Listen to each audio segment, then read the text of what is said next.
Minister Seemanchal को आकर झूठ बोलकर चले जाते हैं। वो एयरपोर्ट आज तक भी नहीं खुला। अमित शाह ने बोल दिया कि एयरपोर्ट खुल गया, कहां खुला एयरपोर्ट? सीमांचल की जनता मुतालबा कर रही है कि पटना हाईकोर्ट के एक बेंच को यहां पर खोला जाए, क्योंकि यहां की जनता पूर्णिया से निकलकर 350-400 किलोमीटर का सफर नहीं कर पाती। जलालगढ़ से किशनगंज तक नई रेल की लाइन डालनी चाहिए। कोचादामन में एक रेलवे स्टेशन खोलना चाहिए। आप बताइए कि आलू की कीमत नहीं मिलती, 3 रुपये 4 रुपये किलो मिलती है। मकाई की अभी भी उसका एमएसपी का ऐलान नहीं किया गया है।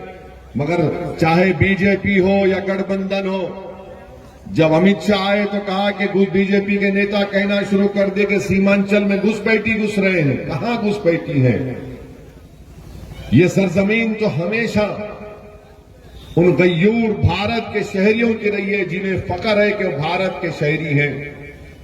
दूर दूर तक कोई घुसपैठी नहीं है। अगर है तो फिर आप निकाल कर फेंकिए, मगर पूरे इस इलाके को बदनाम करना, यहां के लोगों को बदनाम करना, ये बीजेपी की साजिश रही है।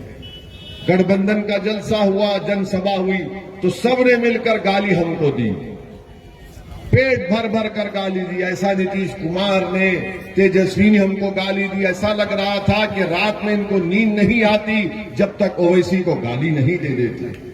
आप गाली दीजिए जरूर, आप गाली दीजिए जरूर, क्योंकि शायद आपकी मानसिकता वही है कि गाली देना आपकी सोच होगी। मगर याद रखिए, तुम्हारे गाली देने से, सीमांचल की लड़ाई से हम पीछे हटने वाले नहीं हैं।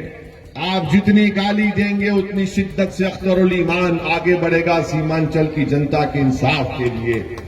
आप अंदाजा लगाइए कि गाली पे गाली हमको देते हैं। नीतीश कुमार कहते हैं कि मुसलमान की पार्टी। नीतीश कुमार, ये आपको कैसे मालूम हुआ कि मजलिस मुसलमान की पार्टी है? तो फिर आप क्या कुशवाहों के और कुर्मियों के लीडर हैं? क्योंकि आप खुद वही हैं।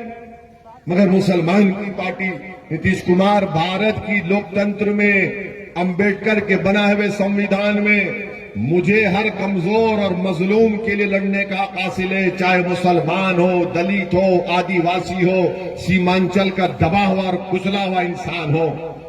आपके लिए मुझे आपसे सर्टिफिकेट लेने की जरूरत नहीं है।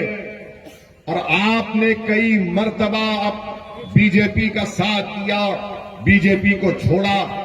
सर्टिफिकेट आप मत दीजिए, पहले आप बताइए कि आप क्या हैं। आज सब लोग सीमांचल को जब आते हैं तो चुनाव के वक्त आकर बड़े दिल फरेब बातें की जाती हैं, ख्वाब दिखाया जाता है, झूठे ख्वाब दिखाए जाते हैं, मगर नतीजा ही निकलता है कि चुनाव के बाद सब भूल जाते हैं। कहां गया वो तेजस्वी यादव? कहा था उसने कि सीमांचल डेवलपमेंट काउंसिल बनाएंगे।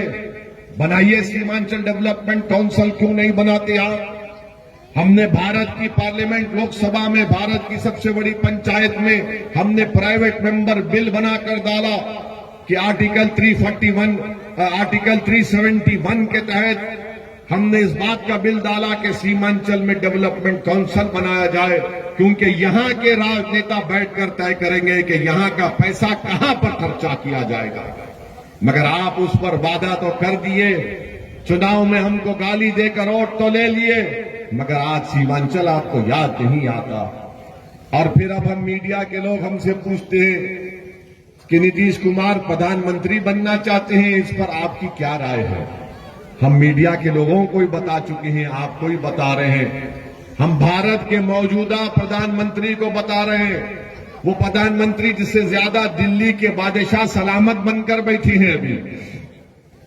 हम उनको भी बता रहे हैं कि दिल्ली का रास्ता पटना से नहीं जाता, सीमांचल से जाएगा इंशाअल्लाह। आपकी बात, जो सीमांचल से इंसाफ करेगा वो ही दिल्ली तक पहुंचेगा, राज करेगा। अगर कोई समझ रहा है कि पटना से निकलकर चले जाएगा तो पटना से जाओ, मगर तुमको सत्ता नहीं मिलेगी। सीमांचल की जनता से इंसाफ जो करेगा उसी को इख्तिदार पर बैठने का मौका मिलेगा। जो सीमांचल की जनता से इंसाफ नहीं करेगा, जनता उसका साथ नहीं देगी। हम आपसे अपील कर रहे हैं, कितने बरस गुजर चुके हैं, आपको एक फैसला लेने की जरूरत है। हमारा इस्तेसाल को खत्म करिए, आपकी तकलीफ को खत्म करिए। अपने बच्चों के लिए स्कूल, अपनी बेटियों के लिए डिग्री कॉलेज, हमारे किसानों के लिए उनकी जो भी उन्होंने बना रहे हैं, क्रॉप लेकर आ रहे हैं, उसका उनको रेट मिले। करप्शन इतना बढ़ चुका है सीमांचल में कि आवास योजना के लिए रेट रख दिया गया, 7,000 रुपये से 12,000 रुपये दो तो आवास योजना में घर मिलेगा। रजिस्ट्री कराओ, बर्थ सर्टिफिकेट, डेथ सर्टिफिकेट के लिए 2,000 रुपये, 3,000 रुपये। ये कब तक करप्शन और भ्रष्टाचार चलेगा? इसीलिए हम आपसे अपील कर रहे हैं कि आपको फैसला लेना है कि अच्छा फैसला लीजिए। मजलिस आपके दरमियान में थी और रहेगी इंशाअल्लाह ताला। ये जो आपकी लड़ाई है, हम आपके साथ हैं। अभी हमारे भाई ने कहा कि बैंक नहीं है, एटीएम नहीं है।